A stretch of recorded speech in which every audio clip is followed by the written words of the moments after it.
quick update on the 87 Chevy Silverado. The camper shell, which you saw me doing some basic paint and work on, was in December of 2011. Well, I finished it up with this paint job here with Rust-Oleum paint and just rolled it on with a, well, I did use a bristle brush, but it was leaving bristles behind. So I did the first coat with the brush, and then the other two coats I did with foam roller. And this paint is 4 years old, still holding up. I don't know if this will work. Let's just go in and see if it'll focus. It still looks good, and it's not coming off at power wash.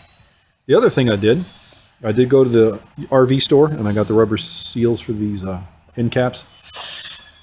What I did do in the truck, this was all 1980s, looked like 1970s paneling in here. I ripped out the middle panel, put in a foam board insulation there. I'm probably going to use spray foam in the other part over here because it can get hot. And if I use this for camping, I want to reflect as much heat as possible. I used a mold inhibitor primer on the entire camper shell on the inside to hide this old paneling.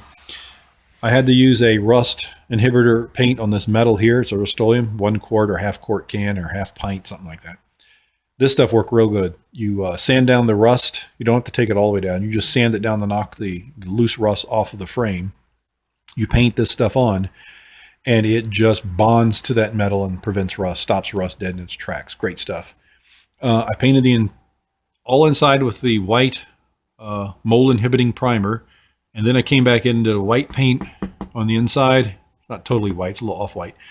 And then I came back and did this gray strip down there, gray around the window up there, and then gray down this side. I just wanted to do that to give it a different color, a different look. I just didn't want it all white. It looked kind of odd all white. So this is the completed camper shell. It shows you the outside, the inside, what it looks like. Makes for a great vehicle to sleep in. It's an 8-foot 2-inch bed. And so I can actually sleep in here while I'm camping. So just to give you an idea. Oh, the tailgate. I spray painted that with Rust-Oleum smoke gray, and I needed to put a couple extra layers of primer in there. I can still see some of the sand marks in it, but the paint laid on well. I've power washed this. It doesn't come off. It still holds a sheen. So I'm going to end up doing the whole truck in the smoke gray. Now that's for the camper shell part and the smoke gray on the tailgate. What I did in the camper, or the cab, I did 3 things in the cab. I bought this mat a couple years back, and it's a rubber mat for this cab. And I put it in, so it's all through here, through there, over the hump. Took out the carpet, put this in. That was $125 on the website I found, much cheaper than anybody else I found. Everybody else wanted double. There's a place over here on Main Street in Mesa that sells these really high quality, thick seat covers. I put this in here. I think this was like 130. I think it was under $150 for this seat cover. I think it was more like 120, but under 150 for sure. And it is high quality. It fits real good. I did this top headliner, ripped out the material, sanded it down, not sanded, but brushed it down to get the glue and the old material off. And then use the spray glue that's recommended for this. You spray both sides of the material, the headboard and the material itself. I waited 10 minutes. Now, I was in 105-degree heat that day, so I waited 10 minutes and then lapped it over and only did about 2 feet at a time. So I worked my way across. This has been in here, I think, at least 2 years, and it hasn't peeled back, hasn't collapsed, nothing. So I'm going to put the sun visors back in. I bought an LMC truck for that light hole right there. Put a little dome light back in.